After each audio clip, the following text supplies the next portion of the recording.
Айта кетейін, Ақбаян ханым бізде PhD докторы, доцент және де еліміздегі танымал эндокринолог. Ақбаян ханым, эндокринология саласына жалпы оқырмандарында, көрермендерінде қызығушылығы зор. Осы ретте айта кетейін, бұл эндокриндік жүйе дегеніміз не, және де ол біздің күнделікті өмірімізге қалай әсер етеді? Қайырлы күн. Енді бұл эндокринологияға байланысты өте көп қазір сұрақтар қойылуда. Эндокринді жүйе деген ол қанның құрамына гормондарды бөлетін бездердің жүйесі. Ол біздің көңіл күйімізді, зат алмасу процесін, барлық ағзадағы басқа да гормондардың бір-бірімен үйлесімді жұмысы осы гормоналды жүйенің тығыз байланысты. Былайша айтқанда, бізге таңнан кешке дейінгі біздің шаршауымыз, таңда біздің оянуымыз осы гормондарға тікелей байланысты. Яғни біздің күнделікті таңертең оянуымыз, күлгеніміз, жылағанымыз барлығы да осы эндокриндік жүйемен тығыз байланысты. Яғни әрбір екінші азаматта проблема бар деген сөз бе? Бұл сөзіңіздің бір жағынан шындыққа жанасады. Себебі гормоналды жүйенің жұмысы бұл ең бірінші кезекте стресспенен, күйзеліспен байланысты. Қазіргі уақытта бізде енді әлеуметтік желі бар, басқа да стресстік жағдайлар көбейіп жатыр. Ол бірінші. Екіншісі, бұл біздің өңделген тағамдарменен тамақтануымыз, тамақтың сапасы. Үшіншіден, қозғалыстың аздығына байланысты артық дене салмағының көбеюі қоғамның адамдарда, сонымен бірге ауада бізде Қазақстанның аумағы йод жетіспеу аумағына жатады, эндемиялық зона деп айтамыз. Топырақтағы йодтың жетіспеушілігінен де қалқанша бездің гормондарының сырқаттары анықталып жатыр жиі. Тағы бір себеп гормондардың бұзылысына байланысты ол диагностиканың жақсаруы. Соңғы уақытта заманауи диагностика, яғни бұрын біз кеңестік дәуірде тек биохимиялық талдамалар арқылы бүйрек, бауырдың ғана жұмысын тексере алсақ, қазіргі мына соңғы диагностикалық лабораториялар арқылы біз зертханаларда гормондарды да кеңінен анықтаймыз. Сол арқылы бұрын білінбеген гормоналды бұзылыстар қазіргі уақытта кеңінен анықталып және емделіп жатыр десем болады. Жалпы бізде қалқанша безінің дерті не себепті жиі кездесіп жатыр қазір? Мен білуімше қазір обырға да кетіп қалған түрлері бар, Әрине. Енді қалқанша без аурулары десек, ол өзі екіге бөлінеді. Қалқанша без қызметінің төмендеуі гипотиреоз деп аталады, және қалқанша без қызметінің гормондардың артуы, яғни гипертиреоз. Гормондардың тым көп болуы, Көп болуы, немесе тиреотоксикоз деп айтамыз. Екеуі бір-біріне қарама-қарсы ауру. Бірінші жағдайда гипо, яғни қалқанша бездің гормондарының төмендеуі, бұл ауада, топырақта йодтың тапшылығыменен, стресстік жағдайларменен, тағамның құрамындағы витаминдер мен минералдардың жетіспеушілігіменен, ұйқының тапшылығымен байланысты ауру. Ал гипертиреоз, тиреотоксикоз, бұл да стресстік жағдайменен, сонымен бірге аутоиммундық иммунитеттің төмендеуімен бірге, сосын мұнда гормондардың керісінше қалқанша бездегі өндірілуі артуымен, яғни қанда тиреотроптық гормондардың жоғарылауымен жүретін ауру. Яғни бірінші жағдайда қалқанша безде гормондар төмендесе, біз артық дене салмағы болады бізде, заттың алмасуы баяулайды, метаболизм дейміз, зат алмасу бұзылады. Екінші жағдайда керісінше зат алмасудың жеделдеуі, яғни ол өзіндегі бар артық салмақ бар болса, ол осы гормондардың әсерінен салмағын төмендетіп, салмақтың жетіспеушілігіне дейін әкелу мүмкін, жүрек жетіспеушілігіне дейін, бұл енді асқынуларына келсек. Үшінші жағдай, ол қалқанша бездің гормондары қалыпты жағдайда болады, бірақ безде түйіндер пайда болады. Өте көп осындай қазір шағыммен келіп жатыр науқастар, тексеріп қарағанда гормондар қалыпты жағдайда, бірақ қалқанша безде түйіндер бар, үлкенді, кішілі түйіндер. Түйін қайдан пайда болады? Мысалы, егерде қалқанша безі бізде өзі жоғарғы жақта орналасқан, мойын аймағында дейміз, формасы оның көбелек тәрізді. Сондықтан осы қалқанша безді осы көбелектің қанатымен салыстырып жатады. Сондай нәзік ағза, көбелектің қанаты қандай нәзік болса, сондай нәзік. Яғни сіз таңертең ояндыңыз, бір нәрсеге асығып жүгіретін болсаңыз, соның өзі ағзаға күйзеліс болып саналады. сіз үшін ол әдеттегі жұмысқа жиналу болса, ол ағза үшін күйзеліс болып саналады. Яғни сіз жүгіріп бара жатырсыз, мүмкін аялдамаға, автобусқа кешігіп, біз уже қалқанша безге күштемені түсірдік. Сол сияқты қазіргі жаңа айтып жатырмын, осы жаһандық әлемдік трендтерға байланысты, біздің бірнеше жұмысты жасауымызға байланысты, көбінесе қазір кредиттер көп адамдарда, осының бәріне адам күйзеліске түседі. Сонда бұрынғыға қарағанда неге көбейді деген сұрақтың бірінші жауабы, бұрынғы біздің жағдайымызға қарағанда қазір стресс көп. Сонда бірінші орган сол стрессқа жауап беретін ол қалқанша безі. Сайып келгенде жай ғана стресс пен депрессияның өзі қалқанша безінің жұмыс істеу функциясына кері әсерін тигізіп отыр. Әрине.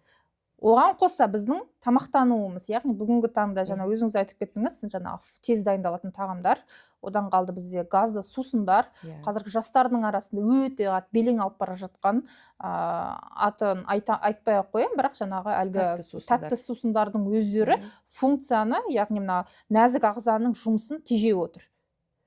Осы ретте енді ата-ана немесе жай ғана азаматтар нені білуі тиіс? Қайда жүгінеміз, не істейміз, емі бар ма? Ең бірінші неден бастауымыз керек? Қалқанша безді қорғаудың әдісі ол режим. Яғни уақытымен ұйқыға жату, уақытымен ерте ояну, дене қимыл қозғалысын арттыру және дұрыс тамақтану. Қазір енді мемлекеттік деңгейде бізде йодталған тұз бар, ол да осы қалқанша бездің қызметін қорғауға арналған шара болып табылады. Яғни тағамның құрамында эндемиялық зонаға байланысты йод тапшылығын жою үшін йодталған тұзды қолданамыз. Бір лайфхак бұл жерде айта кететін, егер үйде енді бізде аналарымыз ғой тамақ дайындайтын, егер осы тұздың қақпағы жабылатын ыдыста сақтайтын болсақ, ол йод ауаға ұшып кетпейді. Сондықтан тамаққа қосар кезде ғана қақпағын ашып қосамыз, сосын қалған уақытта ол қақпағы жабулы ыдыста сақталу керек. Яғни йод сақталып тұрады сол. Сонда біздің йодталған тұздағы йод ауаға ұшып кетпейді. Яғни бұл йод тапшылығын жою үшін жасалған шара ғой. Тамақ арқылы йод уақытылы түсіп тұру керек. Йод тапшылығы болмау керек. Сонда ол енді екінші шара. Үшіншісі, бұл неге қозғалыс дейміз? Қозғалыс кез келген күйзелісті жоятын фактор. Яғни ол біздің қозғалыс болған кезде көңіл күйіміз көтеріледі, бізде басқа гормондар бөлінеді. Гормондар бір-бірін реттей бастайды. Жалпы 30 жастан кейін неге арықтау қиын? 30 жастан кейін арықтаудың Мен не себепті бұл сұрақты қойып отырмын? Себебі маған дайрегіме жазатын қыз-келіншектердің дені артық салмақтан құтылудың жолдарын айтыңызшы дейді. Жаңағыдай енді өзімде спортпен айналысатыным бар, жаңағыдай дұрыс тамақтануды мысалға мейлінше насихаттауға тырысамын. Осы ретте қалай біз арықтасақ болады? Себебі мысалы көп балалы аналарымыз бар, 3-4 баладан кейін артық салмақ қостым дейді. Мен айтамын, бірінші сіздер эндокринологқа бару керексіздер деймін. Осы ретте маман ретінде айтсаңыз, артық салмақтан құтылудың негізгі жолдары қандай? Расында да құтыла аламыз? 30 жастан кейін не себепті бізде метаболизм тоқтайды, жұмысы нашарлайды? Өте орынды сұрақ, көпшілікті мазалап жүр. Артық салмақ, әрине ол жылдар өткен сайын бізде алмасу процесі баяулайды. Ол табиғи құбылыс.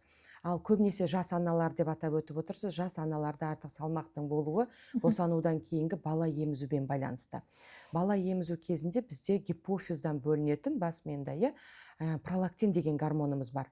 Ол пролактин гормоны ананың, баланың сүтпенен қамтамасыз етуін ұстап тұратын гормон. Яғни бала емізулі әйел салмақ тастауға тырысса да ол көмектеспейді. Себебі пролактин гормон ол салмақты ұстап тұрады. Себебі ананың баланы емізуге оның энергиясы, күші жеткілікті болу керек.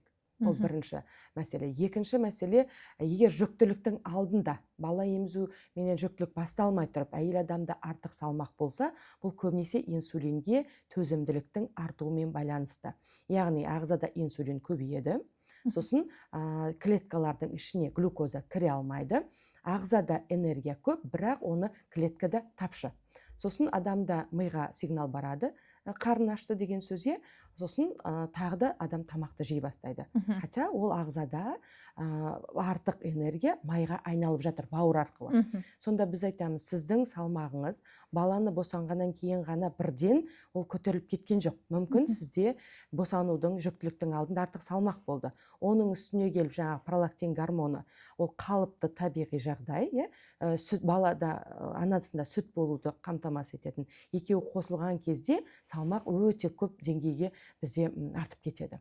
Әрине, осыған қосымша енді бала емізуге, баланың қарауына байланысты ананың ұйқысы бұзылады. Сондықтан ұйқы бұзылған жерде қалқанша бездің гормондары бұзылады.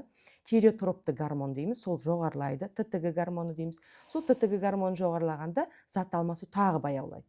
Сондықтан бірі қоса келе бір круг пайда болады. Сондықтан пока мы не разорвем этот круг дейді ғой, оны себебін тауып шешпейінше, ол салмақ біртіндеп қосыла береді. Сондықтан сіздің айтқаныңыз дұрыс. Ең бірінші ол маманның кеңесіне жүгініп, тиреотропты гормон, инсулин, лептин, глюкоза, пролактин сияқты гормондарды тапсырып, эндокринологтың кеңесіменен дұрыс өзінде патология бар жоғын анықтап алу керек. Ең әуелі артық салмақ болса, эндокринологқа бару керек. Әрине, бірақ артық салмақтың гормондар реттейтін бұл 20%. Қалған 80% ол генетикалық тұрғыдан адамның жаңағы алмасуы өзі белгіленеді гендерменен, оның айтамыз ғой, әке шешесінде, апасында толықтық бар деп. Ол қайдан келді? Яғни осы алмасу процесіне әсер ететін гендарда өзгешелік болады. Яғни біз айтамыз, оны дефект бар дейміз. Ақау бар, яғни ол адамда туыла салысыменен осы ген артық салмақты жинауға көмектеседі. Не үшін? Мысалы, екі адам бірдей туылатын болса, бірақ гендер әртүрлі. Бірдей тамақты жесе, бірдей калорияда, екеуінің жұмысы бірдей болса, бір адам артық салмақты тура сол тамақтан қоса бастайды, екінші адам тура сол тамақпенен салмақты қоспайды. Не себептен деген сұрақты, бұл генетикалық тұрғыдан біз гендарды өзгерте алмаймыз. Сол үшін де кейбір адамдарға біз айтамыз, сіз егер салмағыңызды түсіретін болсаңыз, бұл уақытша жағдай емес. Сіз бір ай, 2 ай салмақты түсіріп, онан кейін мен диетаны қоям, мен спортты қоям десеңіз, қайтадан салмақ сізге қосылады. Неге? Өйткені біз жаңағы 2-3 айда сіздің геніңізді өзгертіп жібере алмаймыз. Біз гормоныңызды реттей аламыз, біз тамақтануды реттейміз, біз қозғалысты қалпына келтіреміз. Бірақ осы үрдіс генетикалық процесс өзгермегендіктен өмір бойына осылай болу керек.